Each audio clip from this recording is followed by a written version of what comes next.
Fakta demi fakta soal kematian Brigadir Yosua akhirnya terungkap.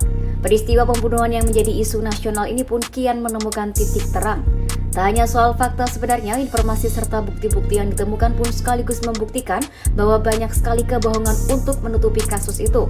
Bahkan, Irjen Verdi Sambo, mantan Kadif Propam Mabes Polri, diketahui sengaja menyusun skenario untuk menutup kejadian yang sebenarnya.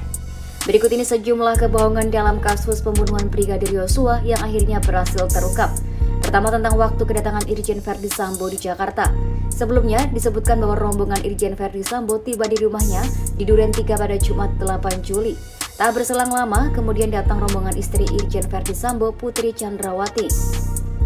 Namun, berdasarkan temuan Komnas HAM, diketahui bahwa rombongan Irjen Sambo sudah tiba lebih dulu di Jakarta sehari sebelumnya atau Kamis 7 Juli. Kedua, soal posisi Irjen Verdi Sambo ketika penembakan terjadi. Sebelumnya disebutkan bahwa Irjen Verdi Sambo tak berada di rumah ketika terjadinya penembakan. Alasannya saat itu Sambo sedang melakukan tes PCR sepulang dari Magelang. Belakangan terungkap bahwa Sambo ada di TKP ketika penembakan terjadi.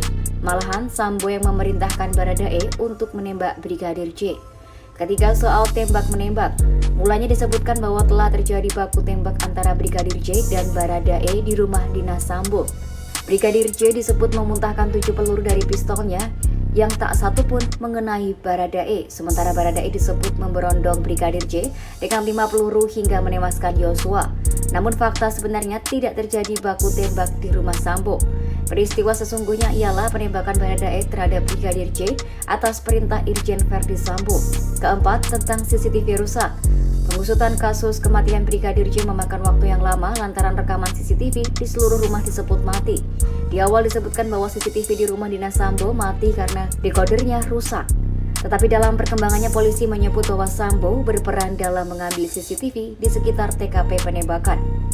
Kelima, soal dugaan pelecehan yang dilakukan Brigadir J. Pada awalnya kasus ini disebutkan bermula dari dugaan pelecehan yang dilakukan Brigadir J terhadap istri Sambo, Putri Chandrawati, di rumahnya.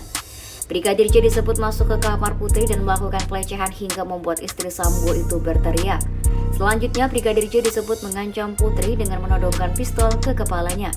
Baradae yang mendengar teriakan itu hendak menghampiri Putri tetapi malah disambut tembakan pistol Brigadir J.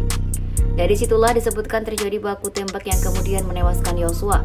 Namun narasi tersebut ternyata sepenuhnya tidak benar, termasuk soal dugaan pelecehan. Baru-baru ini polisi menghentikan 2 laporan istri Sambo terhadap Brigadir J, yakni laporan dugaan pelecehan dan percobaan pembunuhan terhadap Putri. Polisi memastikan bahwa 2 tudingan tersebut tidak terbukti kebenarannya. Demikian 5 kebohongan Irjen Verdi Sambo yang akhirnya perlahan-lahan terkuak. Terima kasih dan jangan lupa subscribe Ninja News.